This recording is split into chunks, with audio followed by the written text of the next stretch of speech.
Take your binz out.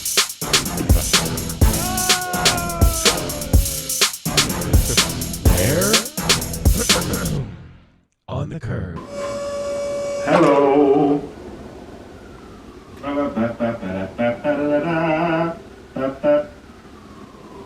Okay. All by myself. Don't wanna be all by myself. Taking my binz out. What the fuck is up on the curb? It's your boy BadJon flying solo for the intro today. As we said last episode, Alexandra quit her job and is mooching off of her parents until the end of January. So I gotta figure this shit out on my own. And I wanted to take this opportunity since Alexandra doesn't have a mic and is defenseless. I'd like to do a little reading. This is for Alexandra, you big fat black nasty smelling fat bitch. Why you take me off the motherfucking schedule with your trifling dirty black racist ass, you big fat bitch, oompa loompa body ass bitch. I'm coming up there and I'm gonna beat the fuck out of you, bitch. And don't even call the police, cause I'm gonna come up there unexpected and wait on your motherfucking ass, bitch. I'm coming to beat the fuck out of you, bitch, cause you did that on purpose with your urgery racist black ass beanhead bitch. Watch, I'm coming up there to fuck you up, bitch. I know what kind of car you drive, bitch. Alexander doesn't drive. I'm gonna wait on you and I'm gonna beat your ass, bitch, because I'm gonna show you not to play with BadJon money, bitch. That's the first thing you did. And bitch, you got me fucked up because bitch, I told you what the fuck was going on. You black motherfuckers hate to see mixed people doing good and doing anything for themselves. Eat your motherfucking ass and you better not get out the car, bitch. For those of you that are listening on Spotify, I did that entire thing with my legs crossed because I am a fucking faggot. Okay, anyway, welcome back to On the Curb. I hope your bins have been festive. I hope your new year has started with an empty bin. If it hasn't, Jesus Lord girl, take it out. So Alexander's gone until February. It looks like some people think that we should do a Zoom episode or a live stream, which sounds dangerous to me. Perhaps we can make that work. But in the meantime, this will be the first rendition of Jon The Curb. But I'm not flying solo. I actually am going to do a special guest today. It'll be our first ever guest on the podcast. And I'm wanted to give just a little background before she gets here. So I'm having one of my good friends from high school, Olivia, will be coming. And we'll be kind of speaking explicitly about nightlife and the nightlife experience. It was a topic she was really interested in. And I think we have really disparate opinions on it and we approach it in really different ways. So I'm kind of curious to get into like the nitty-gritty of it and have like a productive little chat. And also this is a bitch that's known me since I was literally like 14. So she might got a lot to say.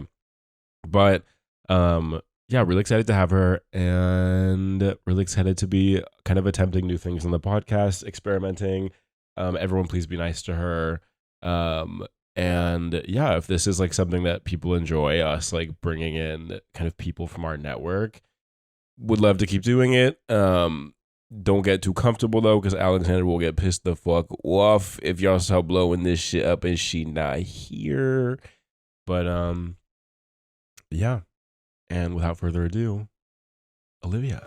Jon. Oh my god. Here we are. Oh my god. Okay, I told Olivia I gave a little bit of an intro. And we were debriefing obviously before we started, and you were asking if there were any ground rules. Totally. And I caught myself when giving the introduction, is that I always use your first and last name when I refer to you. Olivia.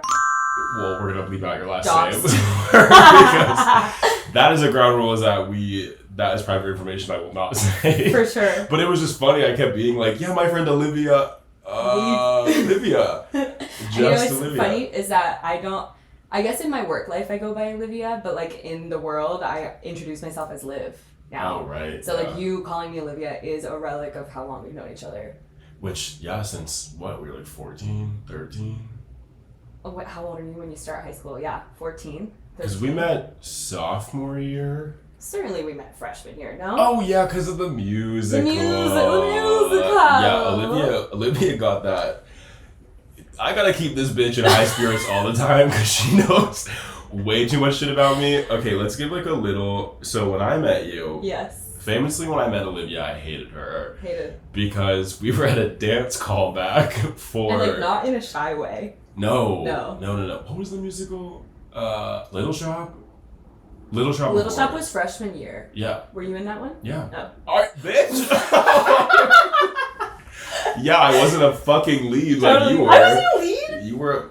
You were a big character for a person. I had a little song and dance. Olivia was a Ronette, famously a black character. Famously. my villain origin story. Villain origin. And I remember we were in a dance callback, and Olivia's like a professional dancer. All right. And has been since she was Alright, born. what's a BFA? I don't know. And I remember like we were in the callback, and my only awareness of like musical theater people at the time was like double threats, not triple threats. Oh dear. Like people that were like musical theater dancers, not dancers. Yeah. And so when I saw Olivia dancing in the callback, girl, I was backstage mumbling like, fuck this bitch. Okay, but I would just like to interject for a second and add that I would consider myself a double threat. I'm not an actor. I never have been. It's like the most uncomfortable thing to me about musical theater is the acting portion. Like I'm comfortable singing and dancing.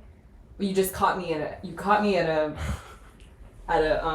a weak moment when I was unfortunately good at the task at hand and you hated me for it. Yeah, I did hate you for it. And then we were in choir together. God, this is the gayest introduction of anyone.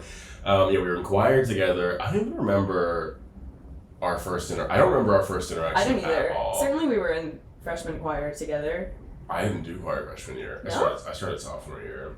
So it was musical freshman year, and then you were hooked. And then I was And then you were hooked. And I got the bug. And I got the jitterbug. I got the jitterbug. And then, I did choir, and then we did the musical again. Yes. And... Wizard of Oz. And we were both back. And then we were in the trenches. we were, this is back when we were both munchkins. Yep. On a wheel and stool. This is, I don't know if I talked about this in the podcast yet, but this is the show where I didn't have to sign a safety waiver. And they had me, they couldn't afford to hire an aerialist. This is one of my favorites. They had me, I should find a clip of this. You need the clip. We need the clip. And they basically had me train for months, and I was hooked by a wrist strap onto a rope that fell from the ceiling while our choreographer, dressed in all black, whipped it around. It was the tornado in the Wizard of Oz. And I didn't have to sign a waiver. Which I thought was fucking crazy. Girl, you could have died. I literally could. No, that was what would play, you know, like the Call of the Void? Yes. I would get the Call of the Void every time I was on that stage while the dun-dun-dun-dun-dun is playing. Because it's blasting in my ears. I'm directly under the spotlights, Literally. so I feel the heat of them. And I would, as I'm getting spun, be like, just imagine myself slipping and getting slingshot into the audience. Not only, but like flying like over the audience heads and like out the door and then like onto Providence Road. Like you're just still going. I just truly become a tornado. Legend has it. But yeah, okay, so that's how we first met. 15 years ago. What was your opinion of me when you met me?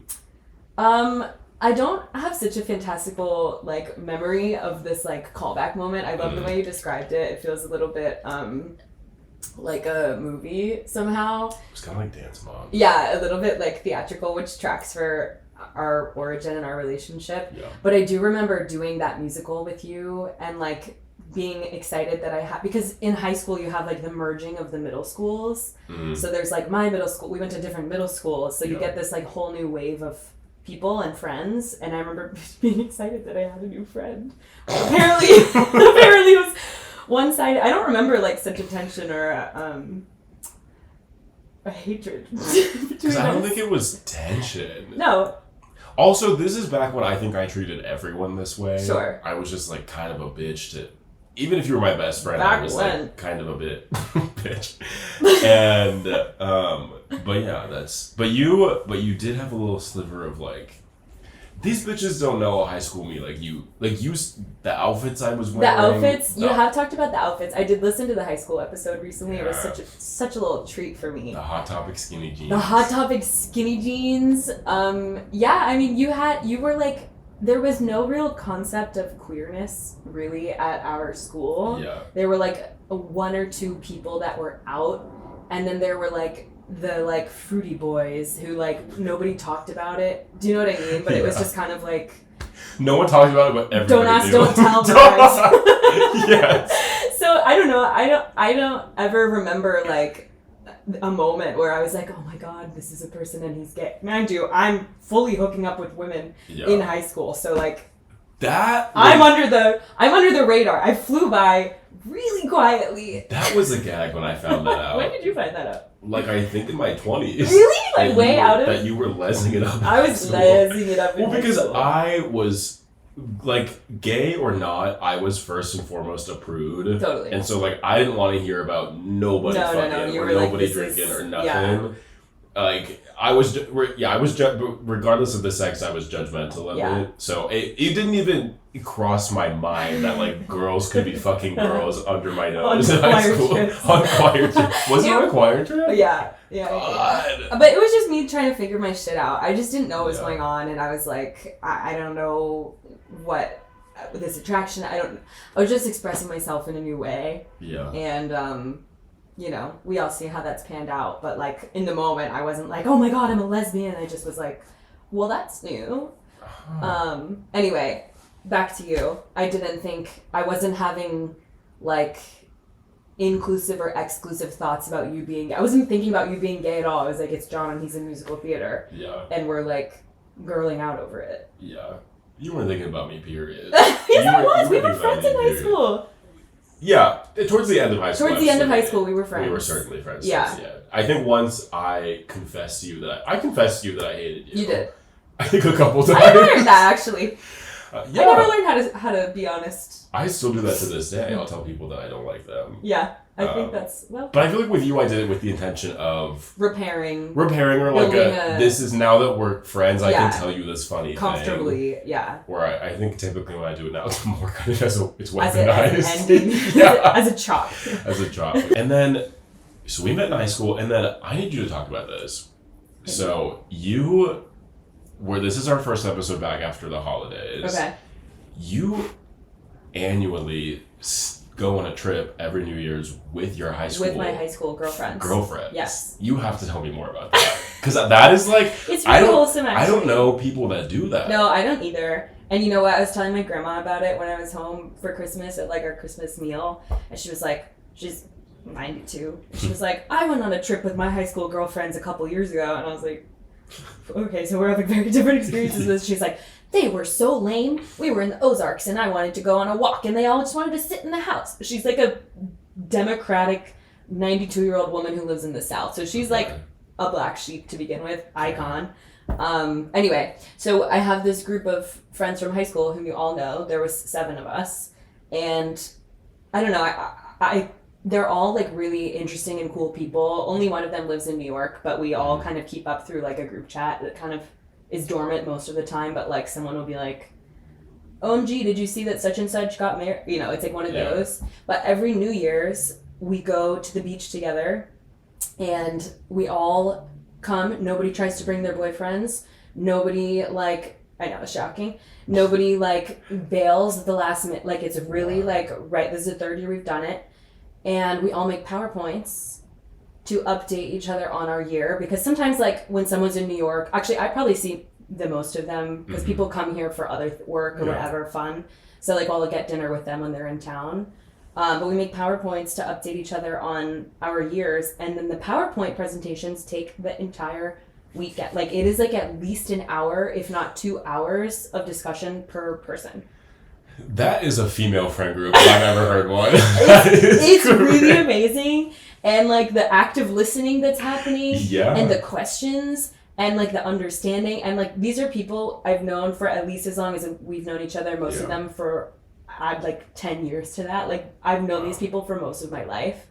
So it's just so cool to see, like, everybody has such different lives. There's, like, a vet in training, there's a lawyer in training, there's, like, people going on hiking trips and, like, living across the country. Like, it's so amazing. Yeah. And I stand by this. If I met any of those people today, I would choose to be their friends. And it's so crazy that we all came from... Bleep that out. It's crazy that we all had that origin story because, like, we're almost 30 now and, like, they're so fucking cool.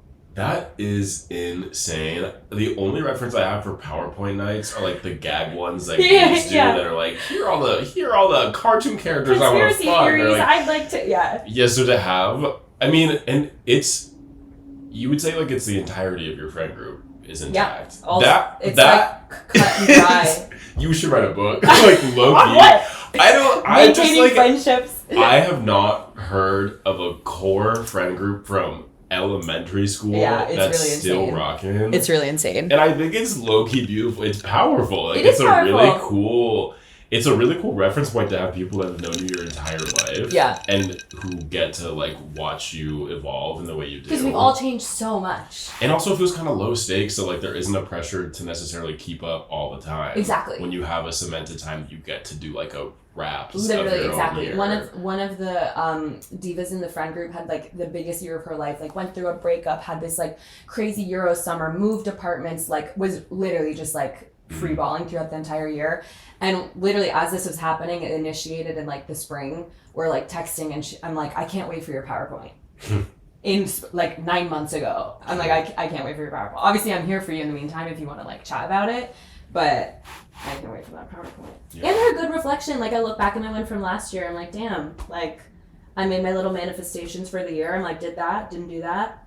Circle back to that. It's a nice like pin in your year, you know? Yeah. Okay. Speaking of manifestations from last year, what you hooking up this year? What are your New Year's resolutions? I have a few. One of them, which I think I will propose to you as well, is that I want to DJ in public for the first time this year. Oh hell yeah, I'm doing that. Yes. I think that's good for both of us. Yeah. John and I have been practicing going back to back, DJing together. I feel like we're at like similar points on our journey. Yeah, if you've ever seen my personal TikTok, this is the bitch that's in the videos at the studio. Hyping BadJon up like it's my job. This is that girl. A number one booth baddie, yes. Reserve, do not take it. So that's one of my big resolutions, manifestations, goals for this year. I'm trying to think what my other ones are. I want to like step more into my girl boss energy at work. I got a promotion last year. Hell yeah. Which is amazing, but it's also like, I'm a little bit like, me? Like, me? Yeah. You want me to manage these people? And like, yes, they do, and I've earned it, and I've been there for a long time, and it's like the next logical step in my work journey. So if they trust me to do it, then I need to like step into my girl boss energy and do it. Yeah. What are yours? Do you have any coming to mind? Okay, it's so funny because when Alexander and I talked about it, I was like, fuck resolutions. Totally. Y'all bitches are pussies. Like, if you want to change your life, start today. Like, why are you waiting for like a month from now? Girl. Hit me. I got a couple things I'm working on. What are you cooking? Well, I have the same, like, I want to DJ in public. That is a goal of mine. It's time. Whether that's like at an event or like at someone's birthday. A house party. Yeah, get out there. It'd be fun. Yeah. And so that's one. I want to get a promotion. I would like to make more money and I'm ready to do so. Say it and be free. I am doing a dopamine detox in January. Like, you know, bitches are like, I'm doing dry January. So what else what other dopamine are you detoxing? I kind of just social media? Okay, it's so funny saying this now and looking back at the Vices episode that we did. Which I just listened to. Because basically everything I labeled as a vice, I'm trying to take a break from.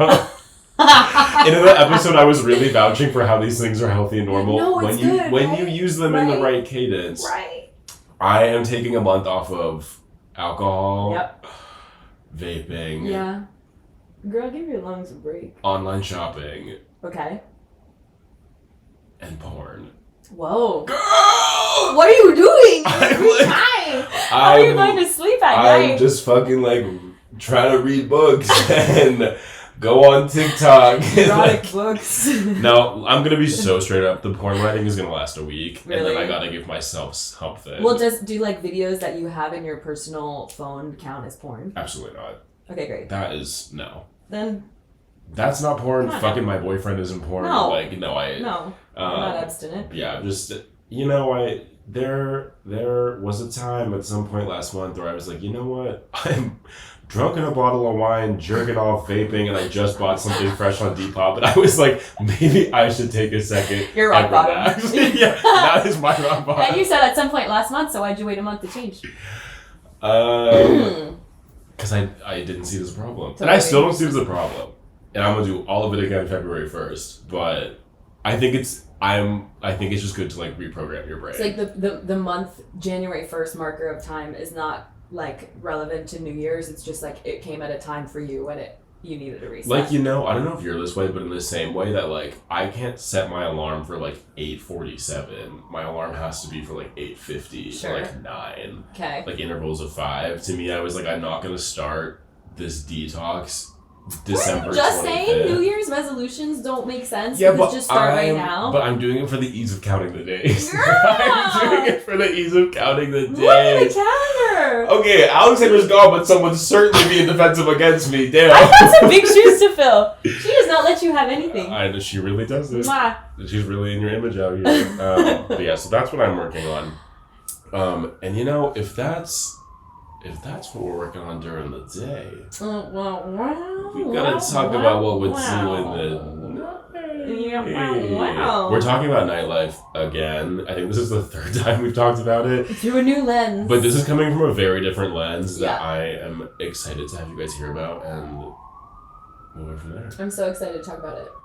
On a curb, on a curb, on a curb. We're talking about hello. nightlife. Two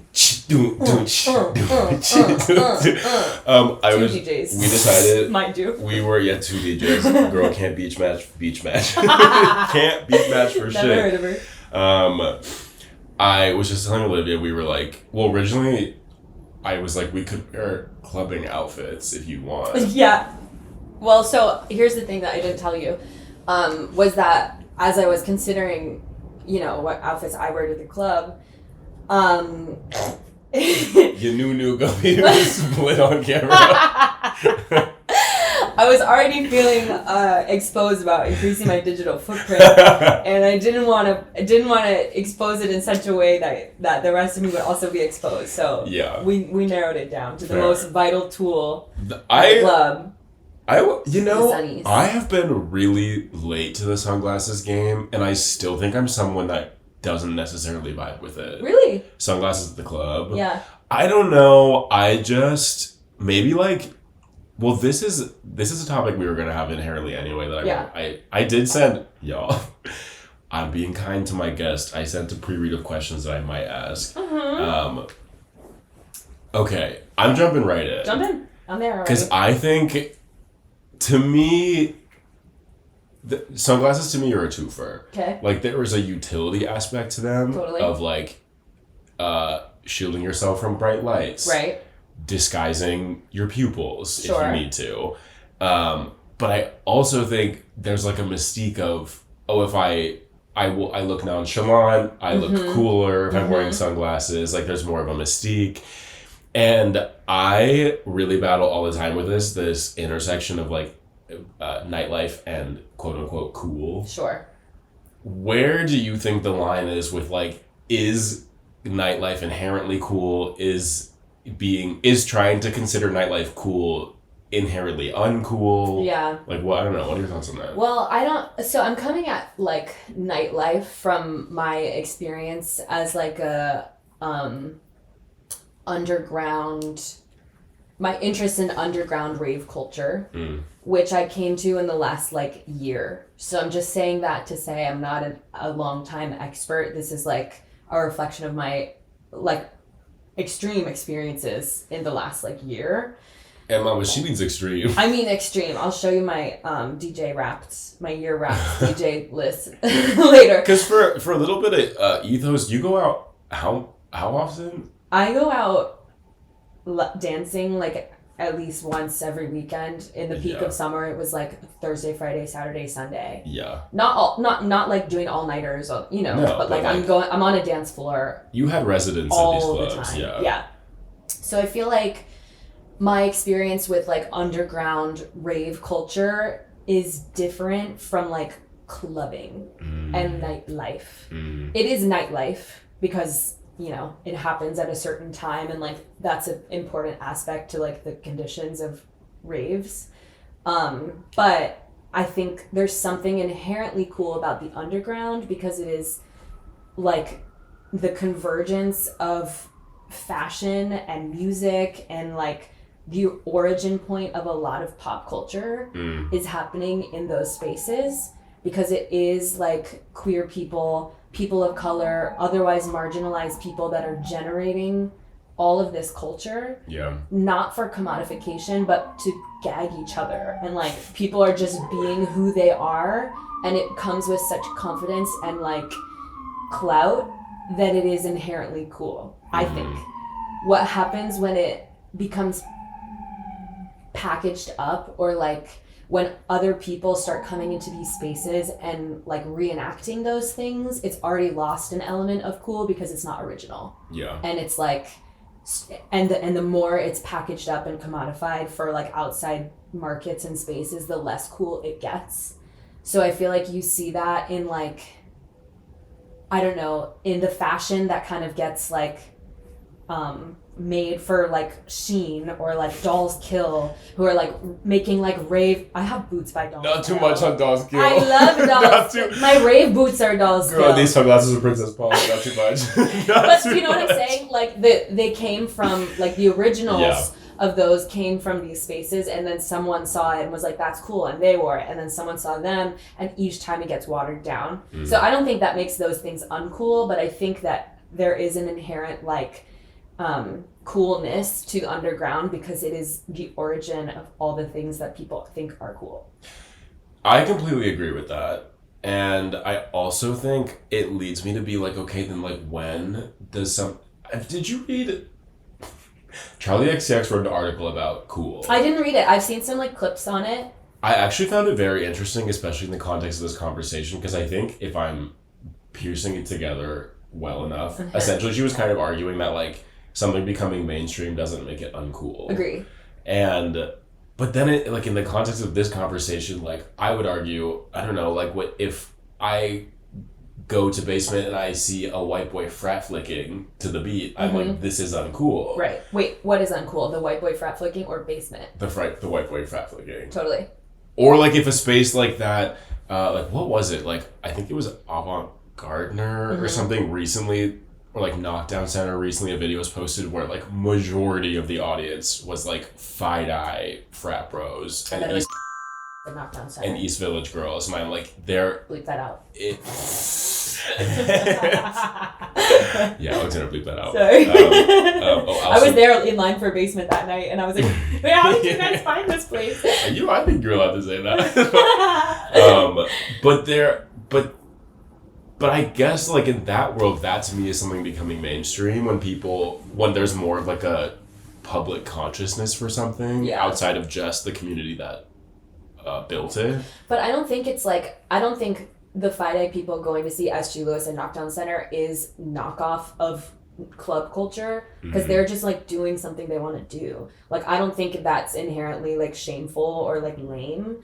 But I do think it's like if they were approaching that event or that concert as like ooh, this is my crazy night out, I'm gonna go and like wear crazy clothes, and it becomes inauthentic because they're like trying to do something, not even like no shade to people going to the club and doing that for the first time. I think that's great. It's just like if you're doing something with the intention of like, I don't know, like coming at it as if you're already in the thing, it's like you're trying something on and it doesn't land because like you're not being yourself. Yeah. Do you know what I'm trying to say? No, I do, exactly. I think another point I'd maybe make to that is like, I mean, we all know the infamous like concept that people from Manhattan are like afraid of Brooklyn. Or they think like going out in Brooklyn is like a dangerous night. Like I will harken back to the time there was a man in the subway, my boyfriend and I met, who asked if his Williamsburg was safe. Girl. And I was like, girl. And maybe as that's long as I'm there. that to me is like this doesn't make something uncool, but this to me is kind of the appropriative part of it, is if like you feel if there is like a sense of danger or like a fear of safety going to a space like this, it's not a space for you. Exactly. Even like the neighborhood it's in. Like if you're like, oh my god, I'm going to basement in Bushwick, like am I gonna be safe? Yeah. I'm like, bitch, I'm sorry, don't nobody care about you. We don't nobody care, and also like there are people. I mean, I live in Bed-Stuy, not Bushwick, but that live very much in those kind of areas. People live there. It's residential. Yeah, which is why those spaces like I think were created in the first place was for like the inhabitants of those neighborhoods. Which like it's a whole nother conversation about like what is basement doing for mass spec queens. Yeah, well, we don't need to get into it. Obviously, there's hella gentrifying in New York too, but that's not the topic today. We're not talking about that. But so then, like, do you do you feel cool when you go out? Oh, that's an interesting question. Do I feel cool when I go out? I feel so many things when I go out of the house. Let me tell you, I feel really aligned with myself. Like when I'm in those spaces, on those dance floors with those people, I feel really me. And I feel like the best version of myself. Like I feel like the most bright and like most of the time. Bright and like caring and generous and like effusive version of myself, which is why I'm so attracted to those spaces. I don't know if I think there is a part of it that's cool because it's like I'm participating in this thing that's larger than me and that has like such ties to like the now and like is happening like it underground and it's, I don't know, it has that like sexiness to it. Yeah. But I don't know, I participate in the culture, but it's not, I don't know if I feel cool. I feel me and I guess I am cool. So perhaps yes, but I'm for some reason like hesitant to be like, yeah, I feel so badass when I go out. It's just not why I do it. Yeah. Do you? You are a baddie, so like you should feel cool when you go out. I mean, listen, I'm very confident in myself. I think sometimes to a fault, and yeah. I'm not gonna lie. As you were talking about that, my head was going, "Oh my god, I think I'm a loser," because y'all.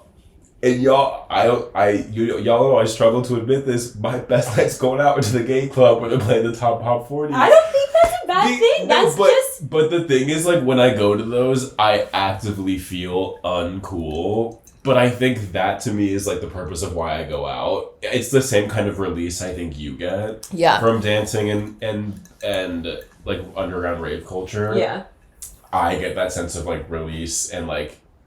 For me, it's like whimsy. I can do my jazz square. I can yell lyrics. And you think that's uncool?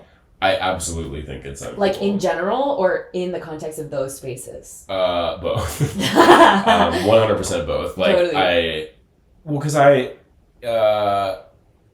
I think those spaces are riddled with populations of people that I just kind of consider to be uncool. Sure. I think especially... Like the theater gays. The theater gays are like more prevalently, especially at like $3 bill or like Animal or kind of like bigger gay spaces, is like the pretentious white gay. Mm-hmm. Where like I think it's uncool because like you're on the dance floor. Like if I go to Animal, there ain't no one moving on the dance floor. When I'm like, that's the whole point of going out, or that's the whole point of like, I don't know, these like top pop albums like Chapel Roan's or Brad or whatever. They're kind of like made to be able to be mixed into a club.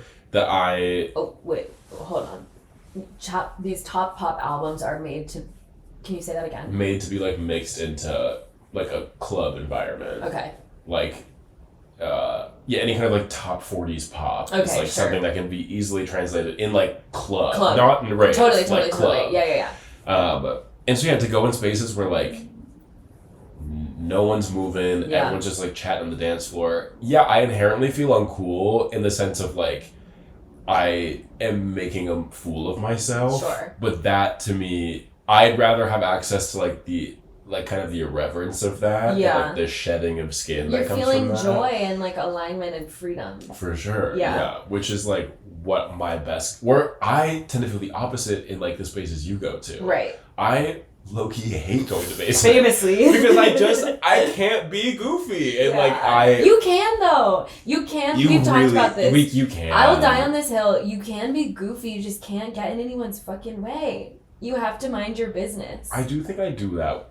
I believe that I do that well. I think other people would argue against me. People really like at clubs like that. It's I don't know. Basement has become such a like caricature of itself. Yeah. So like I think it's very specific to those kinds of like It's like you have to act a certain way at the door and like sure. But I feel like the rave, like the larger rave culture, like would be more welcoming and accepting to what you're talking about, like just people genuinely expressing themselves and having a good old time. Like there's this guy I see out at raves. I've seen him like a few times this year, and he has these like, you know, those like fiberglass things you plug into the wall that are like the glass like spikes, and they have rainbow light up colors. Yeah, you can like, it's like an enemy. Yeah. He has 2 handheld ones of those, and he's like doing this on the dance floor and taking up so much space, and it's like a full body production, and like everyone's just like, oh yeah, that's Steve. Like it's just like no big deal. Do you know what I mean? Yeah. So like I don't know, I think there are spaces that are more conducive to that kind of thing. Basement has become a bit of a like caricature of itself. Like people are just like in leather and glasses and doing that, which like I also find a lot of joy in because I want to like meditate. But oh hey girl, where are my bins? Girl, I don't know. Did you look? Girl, what? I cannot seem to find my bin. Girl. Okay, so this was like a question I did come up, and because I think we're kind of starting to like bleed into it, is this idea of clock my tea if I'm wrong, Diva. Baby, I will clock your tea. I think I observe you as someone that goes out very earnestly. Yeah. And I think I go out in an incredibly debaucherous way. Yeah. Where I think you go out in seeking of like expressing yourself, like falling in line with your higher self. Like it feels a lot more meditative for you, where I'm kind of going to destroy my body and my mind. Which is a perfectly earnest reason to go out. But would you agree with me? I do agree. I feel like that's another big difference between like clubbing and raving, in the way that I'm trying to like delineate. They kind of mean the same thing, but like in those spaces that I'm trying to delineate, because like clubbing feels a little bit more about like there's a lot more alcohol in those spaces. People like stepping out of their like consciousness in order to like be more silly, be more social, be more, I don't know, it just becomes like more of a, I don't know, because you're losing yourself in both places, but it feels like the goal is different. Yeah. Or like the initiation point is different. I feel like my intentions for going out are often like it's like my self-care. Like I become a bitch when I don't go out. Alexandra, listen up. I defended this exact point in our self-care episode. It is my self-care. I feel like the worst version of myself if I haven't like handled my own needs, which include like going nonverbal on a dance floor and like meditating and sweating, and like it really aligns my like nervous system. And that is the goal. Like there are many ways for me to get there, but that's like the one that I've come to enjoy the most, because it is again like the convergence of things that I love. Yeah. Where like, I don't know, debaucherous like intentions for going out are also fun and silly, and like I love a girl's wine night out on the town. But I feel like that we come at it from those two places, and there are fewer spaces that offer. Oh, allow us both to meet that way. Oh, that's kind of a pretty way of looking at it. Because that is kind of how you and I orient. Like if I see you out, it's like by the time I'm seeing you, because you come out so late, I'm heading in my Uber because I'm stumbling over. Do you feel like you're debaucher? Like, what do you feel like is behind that? Like, is it like I need a release, or like I want to connect with the girls, or like?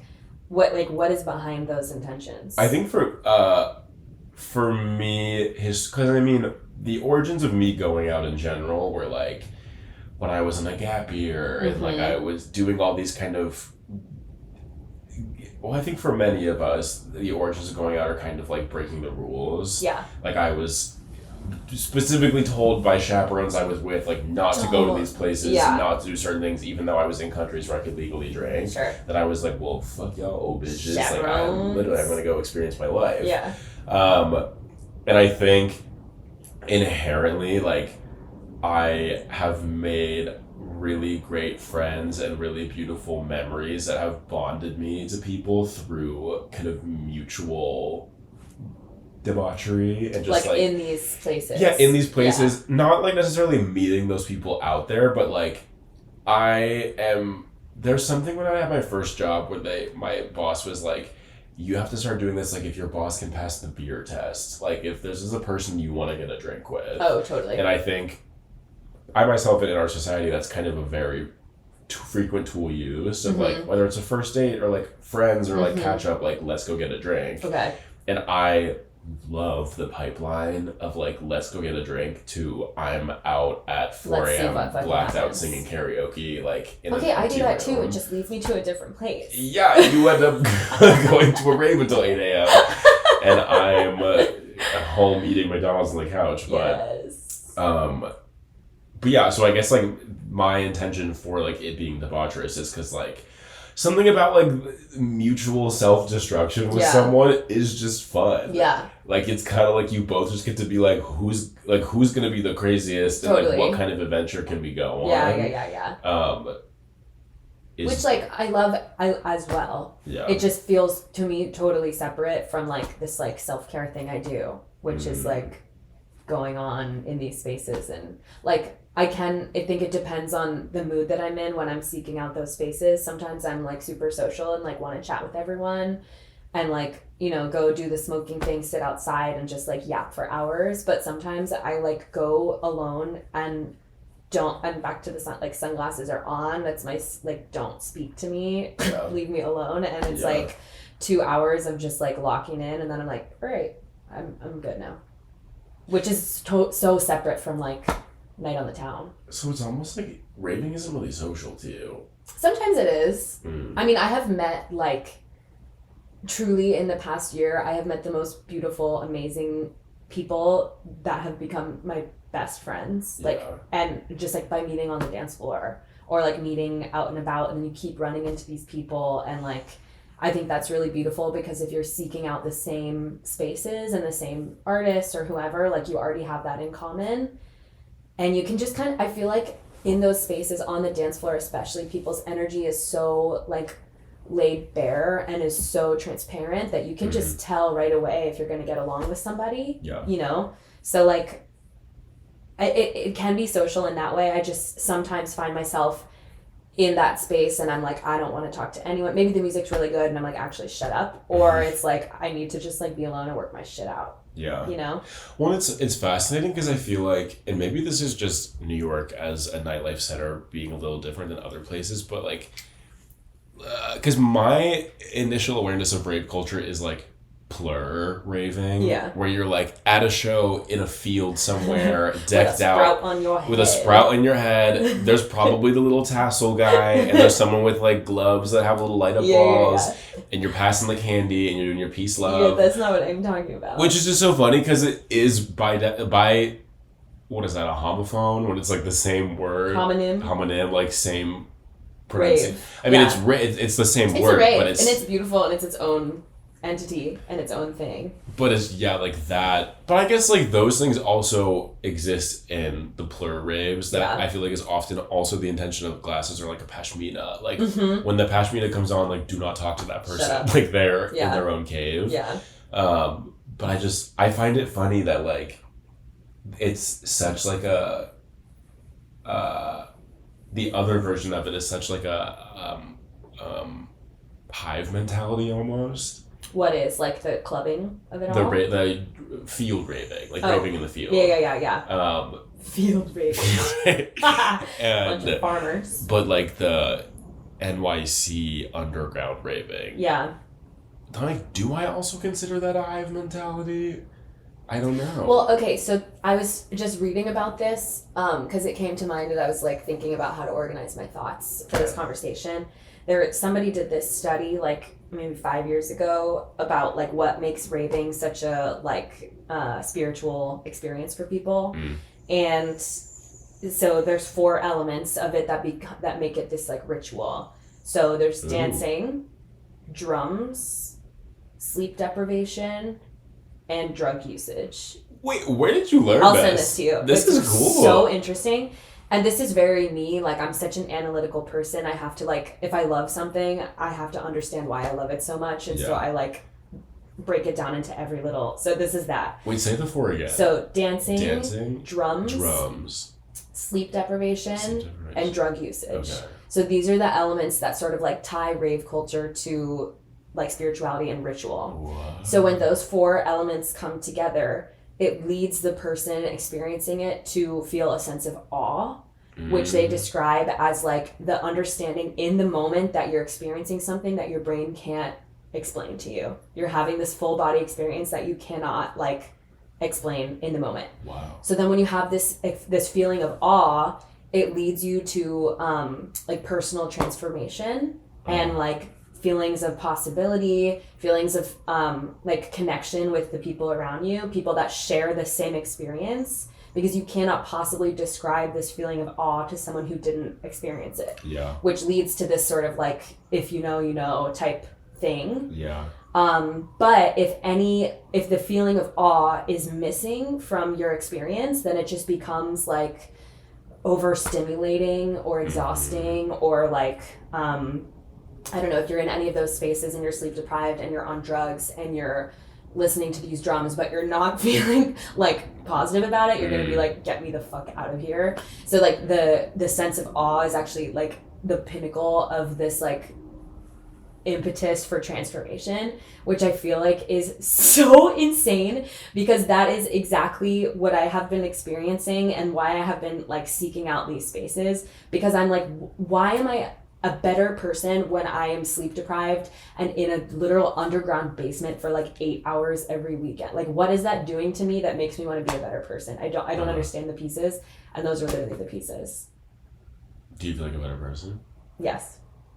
I'm gagged at that answer. That bitch. Once again, write a book. Like, I've never. That wasn't my study. No, I've never heard of that, and that makes a lot of. Okay, I'll send it to you. I understand now more what underground nightlife. It's Coachella to me. Okay. It's like when it's my field raving. Like you field raver. It's me. I mean, Kenzie really taught me how to be a field raver, but it's like wait, that's its own culture and for sure. But it is the same like tenets. Like I'm at Coachella. I'm obviously sleep deprived. I'm obviously doing something, and I'm like listening to music and I'm dancing, and those are the moments where I've had my like. It's spiritual. Like, and almost like emotional at times. Ritual. Like, I have often cried at Coachella because I'm like overwhelmed by the amount of joy I feel. Yeah. And but this makes sense to me because I can certainly have an addictive personality. Mm-hmm. Ever since I first felt that feeling, either at Coachella or like one of the first raves I went to with my old roommate in Seattle, Kenzie, I told myself, like, this is a thing I can only experience like once a year. Because it was so special, or because it's not available, you don't have access to it in other places? Because I have to limit the amount that I do it, or I think I would seek it every weekend. Meaning like the destructive parts of the partying. Yeah. Or like, it's still a high, and it can incite a chase of the high. Totally. And which is like, we should talk about the dark sides. And I think that's also probably why, like in some of these spaces like Basement, I'm a little more guarded. Yeah. Or I have made the decision that this is not a place where I want to feel that feeling. And that's totally fair. Because like especially if you're a field raver. I truly am. Couldn't be more different. We could not be more different. No. I mean, those spaces couldn't be more different. They couldn't be, And like but this is, okay, so this is something I wanted to ask, only because I'm going to see if you're on my side once again. Here. I got in like a very long-winded kind of debate with my partner maybe like a month ago about this conversation. And it is, the question I'm asking is, does a dance floor deserve a concerted effort, Or are you allowed to back out as soon as you feel the need to be done? You should back out when you feel the need to be done. Thank you. What does Jon say? Thank you. Well, I think Jon was just mad because he wanted to stay out longer than me and I wanted to go home. It was a situational argument. But it started this really interesting conversation where we basically were like, he was pledging this idea that like, especially like in a going out kind of night life scenario, like sometimes enduring a portion of a set or like a DJ that you don't align with like earns you a reward afterwards of like a great song or a great set or like something that was like worth the... Oh, that's so interesting. Where I'm so the opposite. I fundamentally disagree with that. Okay, no, Sorry, Jon. No, it's fine. Like, where I landed was maybe it's an age thing. No, of, like, at his age, he's 24. Like, I certainly probably could endure more of, like, discomfort going out. Where now at my older age, I'm like, the minute I don't vibe with the DJ, I'll give them, like, one or two more transitions and then I'm done. Yeah. I think that's such an interesting perspective. Like, I think I'm coming at it from a place where I go see...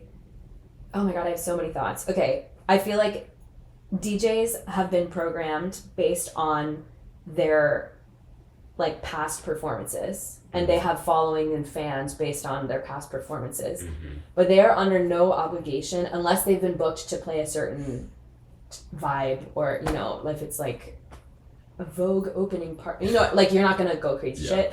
But like they are under no obligation to like perform a certain type of way. Mm. You can make assumptions about what they might play or what their vibe usually is or what the vibe of the party is. But I think it's actually also really good information for the DJ if they play a track and everyone leaves. They need that information. Yeah. Like otherwise they're gonna keep playing some fuck shit and everyone's gonna leave eventually and be like they're a horrible DJ instead of like getting real time feedback, which is like what being a DJ is and why you're playing in public and not playing a playlist or like a pre-recorded track. Yeah. That's the like relationship of like, that's the liveness of the response. That's what makes a set good is the relationship between the DJ and the dancers. Yeah. Like, and they should be, it's not a one-way street. Yeah. I actually feel so passionately about this. Okay. And like you should take a break. If you're feeling tired, you should take a break. Take a breather. Anyway, on the curb, let's go on the curb. On the curb, let's go on the curb. Well, you know, clubbing late at night can certainly let you see the craziest things in people. The craziest binz. Things that are psychotic binz. It's so out of body to see a different like human form that's not Alexander say the same tagline. Right. It could drive you crazy though, and this is my way of segueing into the psych ward. Where are you? What sent you to the psych ward this week? What sent me to the psych ward? I'm doing just a full wrap up from holidays, which I do have to save a couple of them to tell Alexander in person because I think she's gonna fucking gag. I can't wait. At some of the things that I endured on this family trip. Oh but God. The one that I'll say, okay, so my partner and I met each other's families this holiday. Oh my God. Back to back, like we went to Ohio to meet mine and then Colorado to meet his. Yeah. Do not recommend, first of all, the back-to-back. Yeah. Which I am just notoriously someone that I always attach trips to one another because I don't like traveling. So you're like, just knock it all out I'll just knock like 2 to 3 trips out at once. That's kind of all I want. Let's just say everything in Ohio went swimmingly, and then literally we're packing our bags to head to the airport to go to Colorado, and John's dad calls him and is like, hey, by the way, there is no power in town because they lived outside of Denver where it hasn't snowed yet, and so it's incredibly arid, and essentially there's like a huge threat of wildfires if the winds are too high because they'll knock a power line down. And so one, I'm already a bad flyer, and so I'm like, wait, I'm flying into heavy winds? Yeah. Fuck. Can't. And then 2, oh my God, I'm meeting someone's family. With no power. No Wi-Fi. No heat.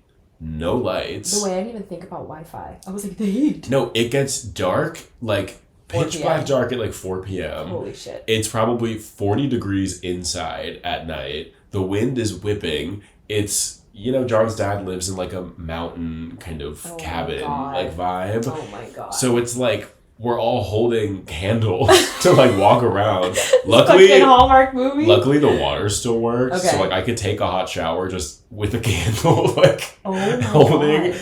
And I am not good at socializing with people I don't know. To not have the resource of scrolling on my phone as like an or out taking or like a break from something, all I can say is I've never looked through my own camera roll so many times. You're like, damn, I really got that. Because I had nothing else to scroll, and my body like needed. You needed the meditative action. I needed the meditative action of like my screen scrolling and kind of looking at stuff. Oh. Yeah, it was just like so. And you know, like I'm witnessing this like family dynamic. Yeah, for the first time. Whenever the thing went out, but we're wrapping up. Yeah.